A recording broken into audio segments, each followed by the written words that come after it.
Las facultades discrecionales del Estado.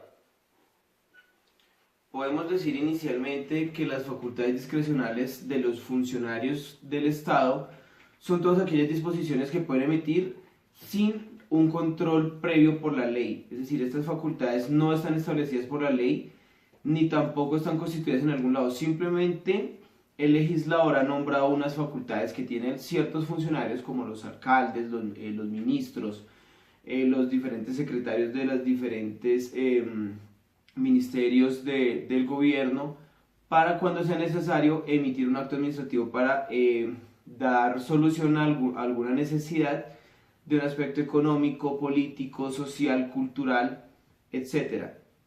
El problema de estas facultades administrativas es que al no ser motivadas puede tratarse de usar para no bienes colectivos ni por el beneficio general de las personas, sino por el contrario de algo particular, como podríamos observarse en las causales de nulidad de un acto administrativo, que sea por desviación de poder o por falta de motivación, que en este caso la falta de motivación no existiría porque precisamente no es necesario motivar el acto administrativo, sino simplemente ordenar una situación. Por ejemplo, que un alcalde imponga un toque de queda o determine algún tipo de pico y placa en una ciudad, o situaciones de esa índole, o enviar un grupo de policías a contener las marchas o situaciones así. Son facultades en últimas que permitan el desarrollo de los funcionarios del Estado, de controlar el desarrollo del Estado y de dar solución a las probables necesidades que tenga la sociedad en un momento determinado y que requiera de una forma rápida.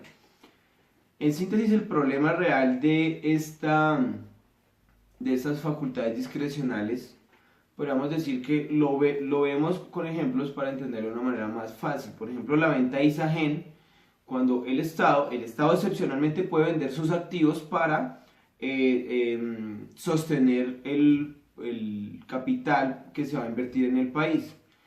En la venta de Isagen lo que vemos es que era una empresa mixta que tenía capital del Estado y capital de empresas privadas. El Estado podría vender su capital, sus acciones a los privados, podría perfectamente hacerlo. Conforme a la ley, siempre ha dicho que en el año previamente o en los 4 años de gobierno se tiene que anunciar en la ley en la programación de la financiación del Estado que se debe anunciar que el Estado se puede financiar con ventas de activos del Estado. Si se anuncia, perfectamente se hubiera podido vender Isagen. En lo que no está, digamos, reglado, o lo que digamos que jurídicamente no podría ser válido, es que Isagen al ganar 5 billones de pesos se tenga que vender, que afectó muchísimo pues a la población en general. En su momento, un grupo de senadores intentaron iniciar un medio de control de nulidad contra este acto administrativo, alegando, bueno, que había falta de motivación, que había, bueno, que todos estos tipos de falta de motivación no podría ser en detrimento de los bienes colectivos de la sociedad. Como dijimos que es una facultad discrecional, pues no había de ser motivado, como efectivamente lo hizo el Consejo de Estado y lo manifestó, que el Estado podría hacer lo que quisiera, o los miembros que lo representaban, con los activos o en determinadas situaciones podrían hacerlo porque es una facultad discrecional, es decir, escapa al control jurídico, escapa al control de la ley y a sus límites que impone en términos generales a cualquier práctica social, política, cultural que es como debe ser. La facultad discrecional, si se ve desde el aspecto de beneficio para la sociedad, es muy útil. Sin embargo, como vemos en esta venta de Isagen, pues es absolutamente en detrimento de la sociedad. Incluso en esa demanda de nulidad, los congresistas advierten que ellos plantearon 18 soluciones, 18 soluciones para subsanar, para sostener ese recurso que necesitaba el Estado para las vías 4G. Se dijo que con un porcentaje de los fondos de pensión, que llegaba a cerca de los 18 billones de pesos, se podría sostener esas vías de 4G sin afectar a Isagen. A lo cual el Estado dijo, pues no, porque nosotros podemos vender lo que queramos, porque es una facultad discrecional que tenemos y ya. Ahí esta postura la apoyó el Consejo de Estado, efectivamente dijo que la facultad discrecional escapa del control jurídico y del control jurisdiccional. De manera que es una contravía a lo que realmente es el derecho. El derecho realmente debe responder absolutamente a las necesidades de la sociedad. El derecho no sirve ni a la política, el derecho no debe servir a bienes, al capitalismo o a grandes empresarios o para auspiciar situaciones delictivas. El derecho busca beneficiar al máximo de personas posible, por no decir absolutamente a todas. De manera que el derecho debe considerarse como una forma de interpretar las necesidades que tiene la sociedad. No, el derecho no es simplemente la norma que está escrita, no es simplemente parámetros que se establecen en determinados momentos. El derecho es una manera en la que nos permite interpretar las necesidades que existen en la sociedad y de esta manera regularlas. ¿Cómo se regulan? Porque socialmente se considera que la ley castiga o apremia. De esta manera podríamos decir que es una de las maneras que actúa el derecho.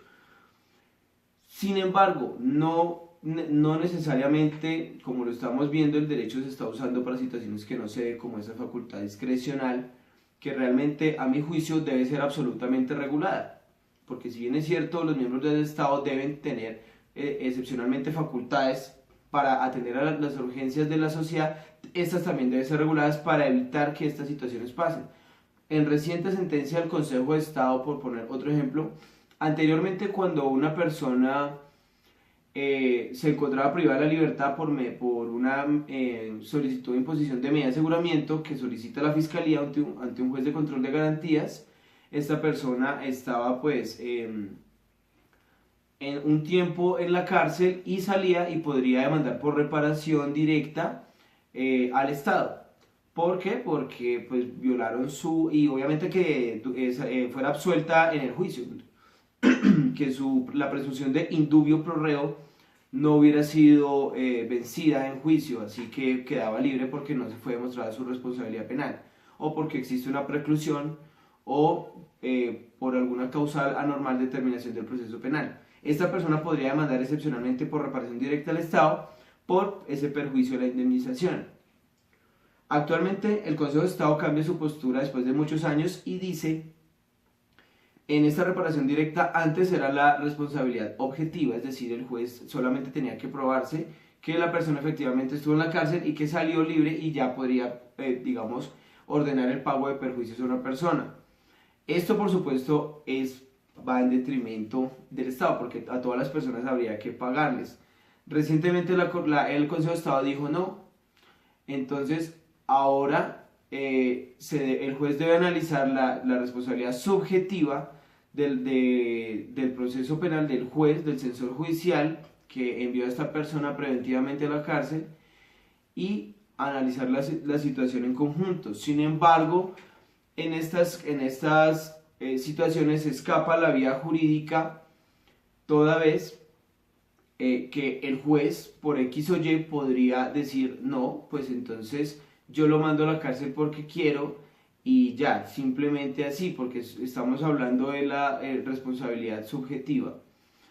Bueno, dicho toda esta situación, eso por poner un ejemplo de las facultades administrativas, que realmente lo que dice el Consejo de Estado sobre estas facultades es que escapan al control jurídico. Estas facultades, al no ser decisiones motivadas, como ya lo he dicho, lo he planteado, pues no tienen ningún tipo de control, ni reclamo social, ni castigo jurídico, ni control jurídico, lo cual permite todos estos aprovechos y vejámenes que hemos visto por parte de la política, por parte de los vacíos legales, que todos los alcaldes, los secretarios, los contratistas, los abogados encargados de la contratación estatal en las diferentes entidades aprovechan para emitir actos administrativos a su conveniencia, perfectamente válidos ya que escapan a cualquier control. Yo consideraría que, dicho todo esto lo anterior, concluyendo, las facultades administrativas desde el punto de vista de que el derecho no responde a los beneficios de una sola persona, ni tampoco a los beneficios de un grupo pequeño, sino como respuesta a interpretar mucho mejor las necesidades de la sociedad y a dar una solución que se materializa en la ley, las facultades discrecionales deben desaparecer y deben ser reguladas para un mejor provecho de la sociedad. Gracias.